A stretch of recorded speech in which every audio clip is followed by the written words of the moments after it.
and sacred. The truth is that the spiritual path is the most exciting, fun, challenging, extreme sport there is. Once you understand what's going on, there's no more extreme sport. You could try to scale the highest mountain, ride the biggest wave, dive to the deepest ocean. It could never be as exciting as spiritual growth, as the spiritual journey. To understand true, exciting spiritual growth, you start from where you are. All journeys have to start from exactly where you are, otherwise you're not going to go anywhere. It's your starting spot. When you go into MapQuest or something on the web, and you say, I want to get to such and such a place, where you want to go is one thing, but they ask you where you are. If you tell them the wrong place about where you are, but you tell them where you want to go, you're not getting there. So it takes both. It has to clearly articulate New York, this, that, wherever you're going, and you best put in your starting place. That's the part that most people miss.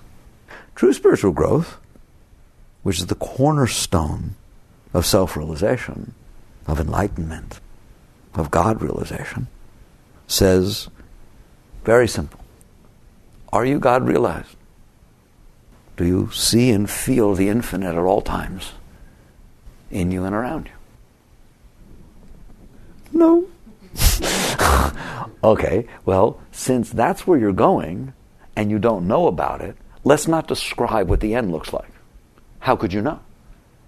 You're just taking where you are now and dreaming up concepts and views and opinions and preferences and beliefs and hopes and dreams and saying that's where I'm going. But notice it's from where you are now. No matter how you paint it, it's from your concept. You have all these different things going on which are from your frame of reference. And so you're ending up, whether you like it or not, starting from where you're at, because that is your frame of reference. And all of your views, all your opinions, all your preferences, all your beliefs, all your hopes or dreams have already been formed by what got put inside of your mind as you were growing up, who taught you, what your parents were like. Every single one of those psychological conditionings have conditioned your view of God. Well, it must be irrelevant then. Because if you grew up next door, you have a different view of God. That somehow is not real enough for me, right? If you grew up down the block, or if you were rich, you got one view. If you're poor, you got another. And if you grew up over here, you got another. That's not going to do it. You're talking about something that is beyond these little differences that humanity creates of where you happen to be at any given point in time. But your preferences and your views and your beliefs and your hopes and your dreams, these all come from your mind. They're all programmed into you based on the experience that you had in the past.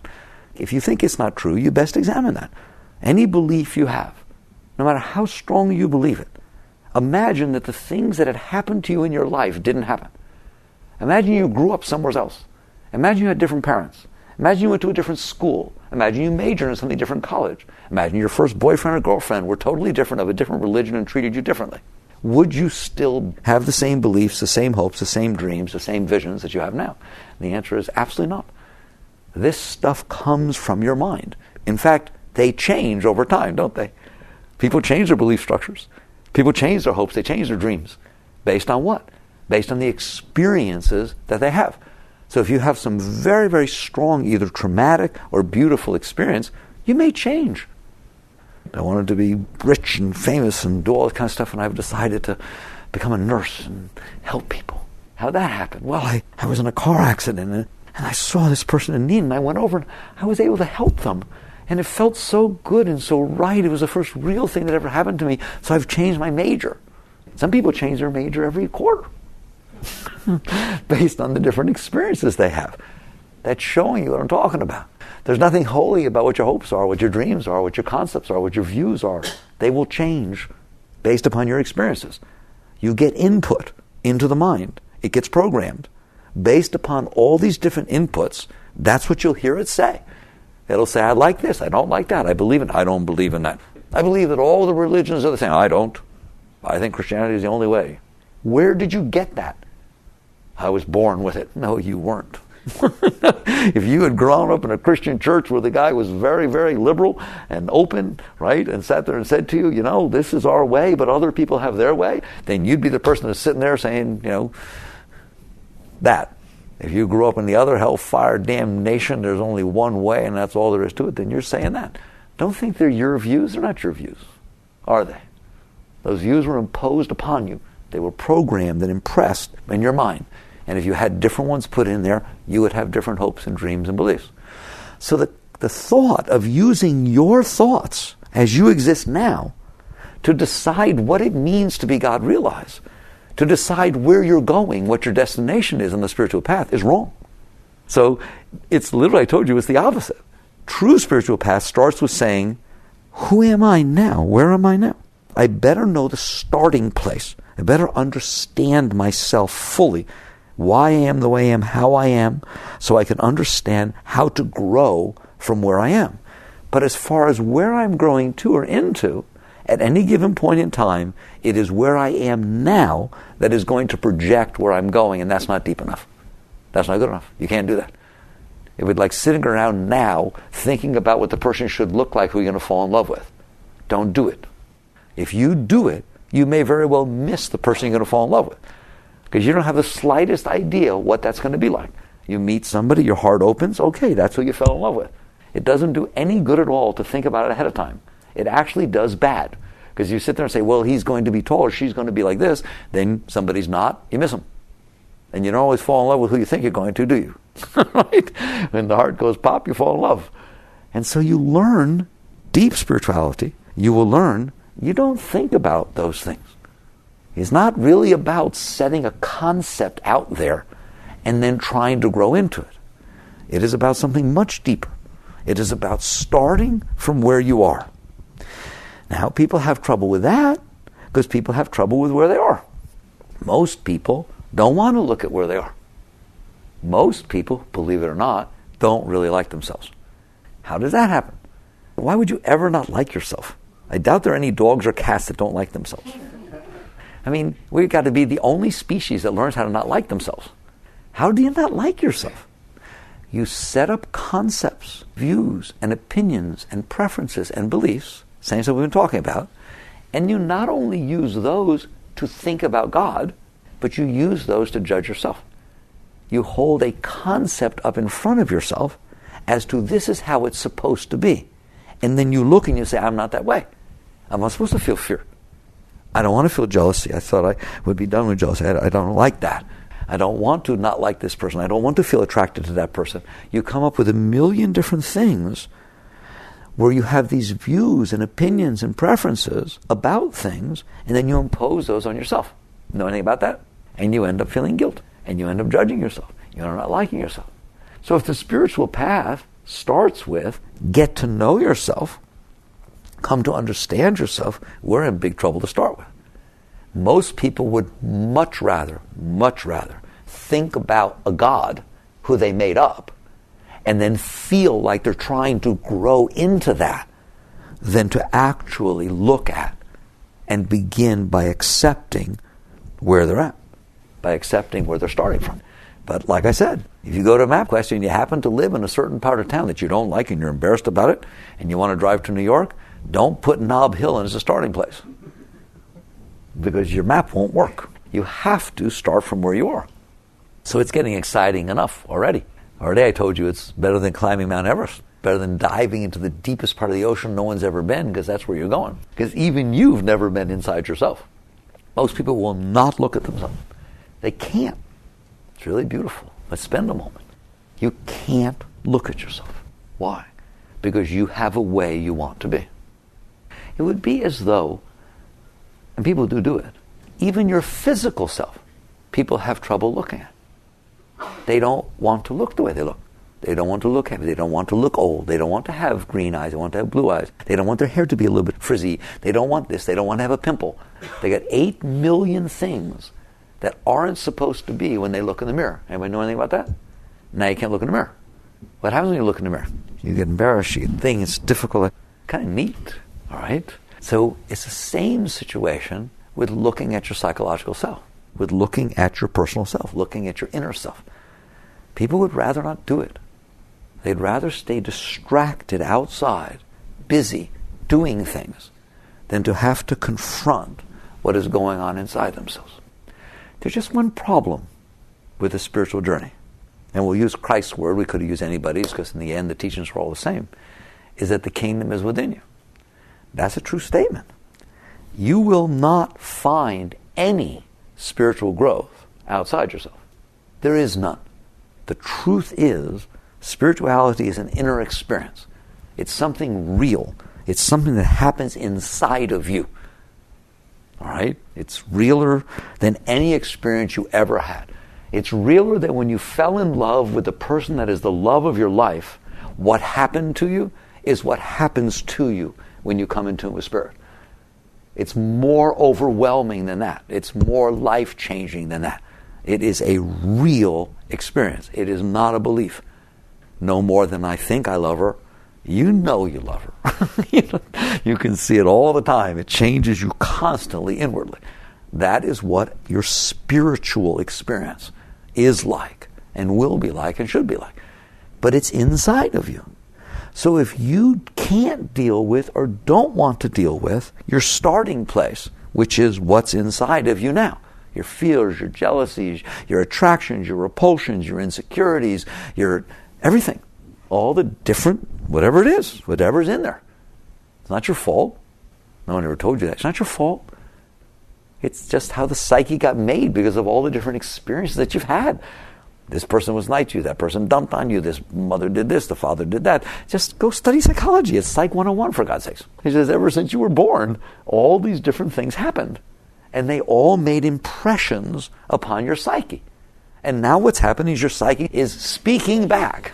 And it just keeps talking about all kinds of stuff, doesn't it? What you should do, where you should go, what's right, what's wrong, what's this, what's that. That's just all the impressions that got left upon your psyche, and your emotions are now coming out, spewing out all the time, reacting and overreacting and doing all sorts of stuff. Talking, the mind just keeps going. That's the psyche. It is the result of all the learned experiences that have happened to you. Skinner once said that. He said, man is the sum of his learned experiences. It's not true. It is not true. What a human being is the consciousness, the awareness, the consciousness, living inside the psyche and the physical body. The psyche is the sum of the learned experiences. Do you know how I know you're not the sum of your learned experiences? Because you can sit there and watch the sum of your learned experiences talk to you, can't you? Don't do that. You shouldn't do that. You know you shouldn't do that. That's your learned experience. Somebody else is saying, do it, man, do it. You only get one shot. That's that learned experience. About the same thing. It depends on what you've been taught. It depends on what you've learned. The net result is some entity, some essence, some consciousness is sitting inside listening to those two things. When your mind talks to you, you do hear it, don't you? Make it say hello right now, inside. Loud. Over and over. Anybody hear it? Of course you hear it. Who hears it? You do. And if you're sitting inside and it's saying, you should do that, whatever you do, do that. And it's saying, don't do that. It's the same part of you listening to both. So a true human being, the true definition of human being is the soul, the essence, the self, the consciousness, the being, you, inside, way inside, listening to the mind and feeling the emotions. Do you feel your emotions? When you feel fear, how do you know you feel fear? You say it. I can't. Why? I feel fear. Who feels fear? Fear doesn't feel fear. What do you see? I see a tissue. The tissue doesn't see the tissue. I see the tissue. Who sees fear? Who feels jealousy? Who feels love? The same one who heard you say hello. That is the indwelling essence. That, believe it or not, is the soul. It's that close to your soul. It's not something you believe in. Your soul is not something you think you have, and you can't lose it either. I think I lost my soul. I'll go look for it. No. If you're in there, and you're aware that you're in here, and you're looking out, and your mind's saying, I think I lost my soul. Oh my God, how will I get it back? Just ask, who hears it say that? Do you hear the mind saying that? Who hears that? That's your soul. That's the essence. That's the consciousness. That indwelling being, the self, your true essence, watches the mind, which is the sum of the learned experiences, and experiences this amazing orchestra of vibrations that pours out of the heart. You got one of those? right? It plays bass notes and it plays high notes, doesn't it? It can get low and melodramatic, and it can get happy and light. And you just get all these vibration rates that come out of the heart. It's like a heart is like an instrument, an amazing musical instrument. The question is, who is experiencing this? And the answer is you are. So the mind is the sum of the learned experiences, and the heart is this amazing vibration machine that plays the background music to what's going on. So you see somebody you're afraid of, it goes boom, boom, boom, boom, boom. You see someone you love, it goes rites of spring. It plays all your musical symphonies. The question is not what is it playing. The question is, how do you know? People pay so much attention to what they're feeling. This is where your essence of spirituality starts. You pay so much attention. I feel jealous, I feel fear, I feel love, I feel hatred. Whatever it is, you should pay more attention to who feels it rather than what you feel. And that is your entire spiritual journey. The indwelling being, the consciousness who watches the mind, who feels the heart, is spirit. And the closer you pull back to that essence, the more you will feel the higher vibrations awaken inside of you. The more you pay attention to what it is you're seeing and get involved in the emotions and get involved in the thoughts and the mind, the further you pull away from spirit, even if what the mind is talking about is spiritual. It doesn't matter, all right? No matter what that mind is talking about, if you are leaving your seat of consciousness to get involved in the mind, you are moving away from God, not toward God. It's very deep. So the net result is your journey begins at home, way at home. You need to be able to look at your mind and look at your emotions, your heart, objectively, from a seat of objective observation. You should not get ashamed of yourself because you feel fear, jealousy, attraction, repulsion.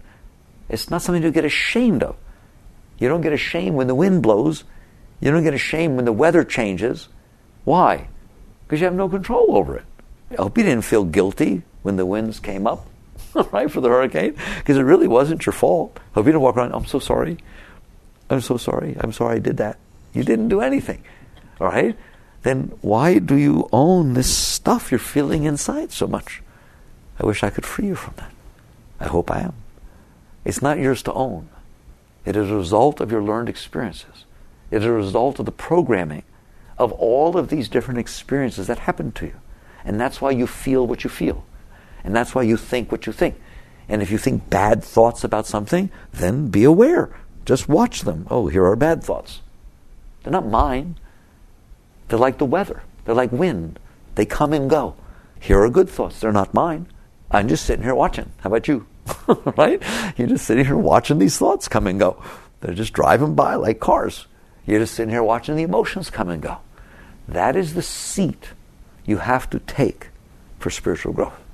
Why? Because if you don't, you will not be able to handle the vibrations that are going on inside of you. You won't like meditating. You won't like contemplation.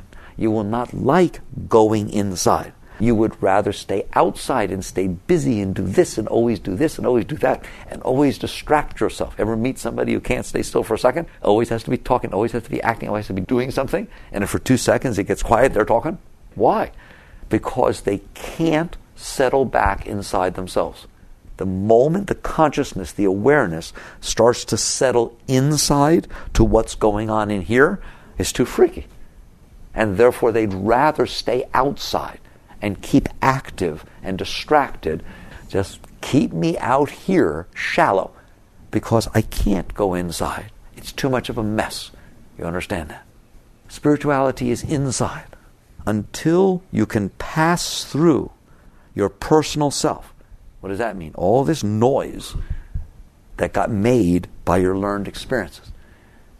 You do have some learned experiences, don't you? Have you had some impressions made on you along the way?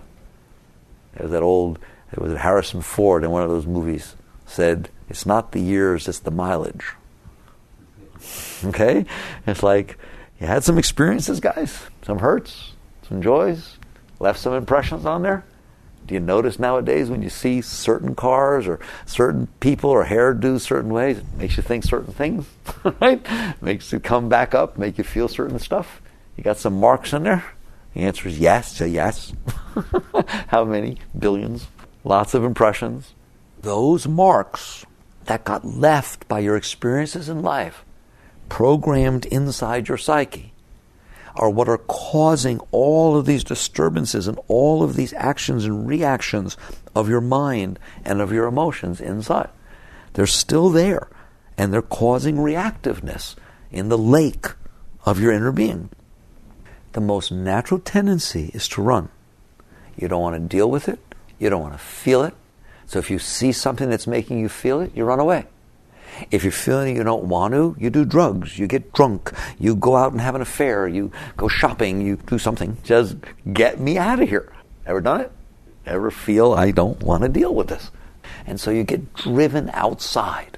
That's where most people are, is busy outside, trying to do things or get things or change things that will make it a little bit better for themselves. The spiritual journey is quite the opposite of that. The spiritual journey is when you sit there and say, see this mess in here? I got to get to the other side. I got to get to the other side of this mess. Not the shallow side, the deep side. And you can get to the other side. You can work through all that stuff that's inside of you. Period. And if you literally want to experience the ecstasy of what your being is, of spirit, of your own essence, you have to get to the other side. It is not a matter of arranging and rearranging people, places, and things outside so that you feel a little bit better inside. If you haven't noticed, it doesn't work too good, does it? You get very busy, and in fact, you get very neurotic. You start thinking, I have all this work to do. It's rather overwhelming, all right? And then somehow people never behave, do they? You put them where they're supposed to go, and you go to do something else, and they move. How dare they? All right?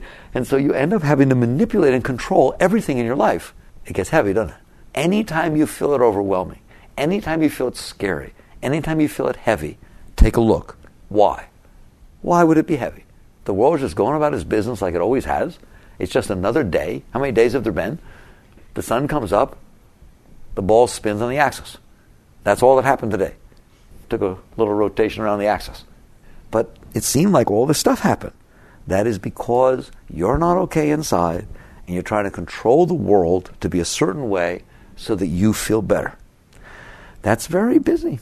It's overwhelming. Spirituality is the path of your inner growth, not your outer. And it's the path that says, if I'm not okay inside, it's because all these impressions from the past have created a mess in here. I better straighten that out. I better work my way through myself so that I can get to the other side of this noise where there's peace. And there is. Where there's joy, love, just your natural essence of your own being. The highest you have ever experienced in your greatest love relationship, in your greatest feeling of the beauty of nature, is really just a moment in which your personal self quieted down and you were able to experience the joy of your own self. When you feel joy, where do you feel it? Outside? Inside. People that are in love, when they sit down with each other, sometimes they close their eyes. Well, what are you doing that for? You're not going to feel love. Yeah, you do.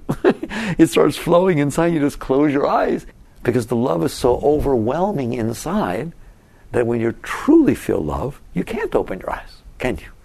It draws you back into this flow of energy inside yourself. That's right, inside yourself. The joy that you feel in deep love, the love that you feel in love, the peace that you feel in moments of harmony is in truth an experience of your own self. It is an experience of what your natural state feels like when you don't have all this noise. It is the peace that passeth all understanding. Why is it past understanding? Because even when things are wrong, even when you're disturbed, that peace does not budge.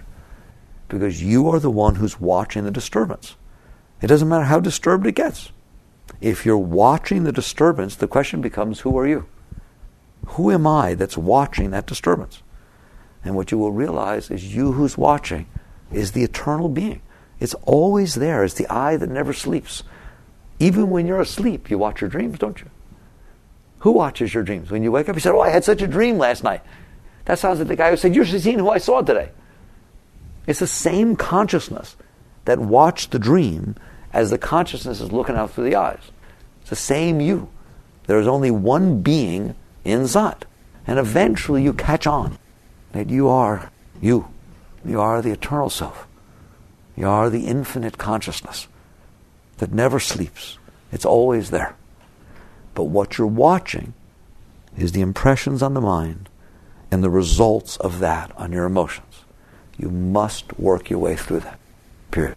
As you do, really beautiful stuff starts to happen inside of you. As you draw your energy back into the self, you start to feel waves of joy, waves of love.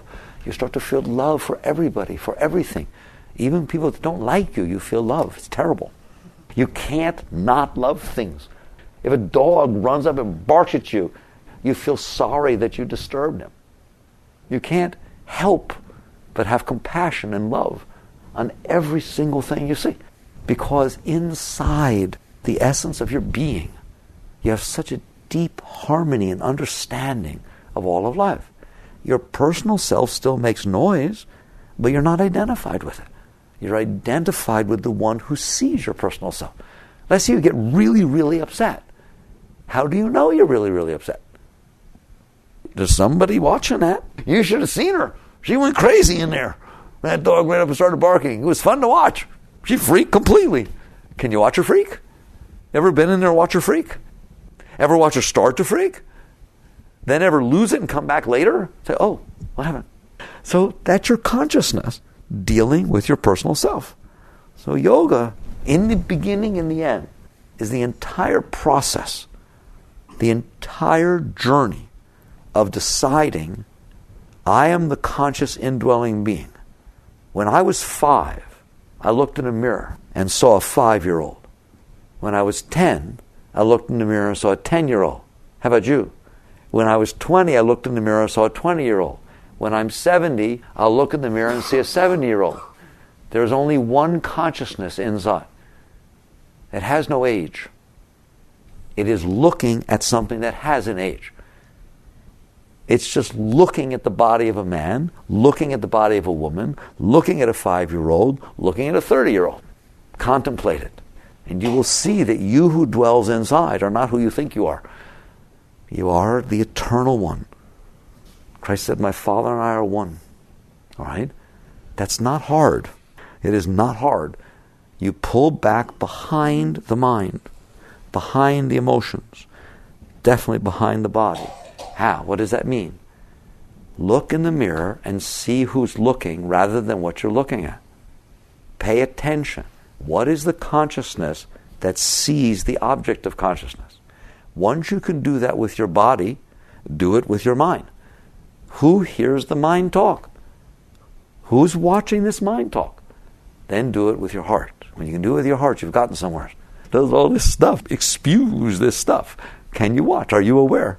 Oh, here comes jealousy. I've had that before. Da-da-da, time for jealousy. Da-da-da. Here comes insecurity. Oh my God, has to go up and give a talk. Here comes the insecurity. Da-da-da. Here it comes. There it goes. Have you watched? Can you watch? Watch. Watch. Then pay attention to who's watching. Pay more attention to who's watching than what you're watching. Once you can do that, you'll stop judging yourself. I talked about this thing of not liking yourself. That's absurd. Who you are is not likable. You are, in yoga we call it Satchitananda. Satchitananda. Eternal conscious joy, ecstasy. That is the nature of your being. That is who is looking at this stuff. So eventually you stop judging what you're looking at and you start identifying with who's looking. Once you do that enough, it starts to wake up inside of you. What does? Spirit. I was in the Spirit on the Lord's day. What does that mean? You just feel this ecstasy welling up from behind you. Joy, love, peace, constantly. At first, once in a while, then the more time you spend back in the self, the more it becomes your permanent experience. And even while you walk around during the day, it's what you're feeling, it's what you're experiencing. And you wouldn't trade it for anything. You are starting to deal with spirit. You're starting to feel your connection inside. It's what the great mystics felt. It's what the great ones experience. It is your path home. You just follow that flow of the energy, and it draws you back further and further within yourself until eventually you can just let go and it pulls you back with it. And this is your whole spiritual journey. That's what spirituality is. So you have to decide what you want to do. Do you want to go outside and play the game of trying to make everybody and everything be the way you need for them to be okay? Or do you finally want to wake up and take on the most exciting journey, the most rewarding journey that could ever exist? It's the journey to self-realization. The journey to knowing, who are you? Who are you? Who sees when you see? Who hears when you hear? Who sees the thoughts when you think? Who watches your dreams? Who is this indwelling being who is there? That being is the most beautiful being in the universe. Get to know it. Jagrative.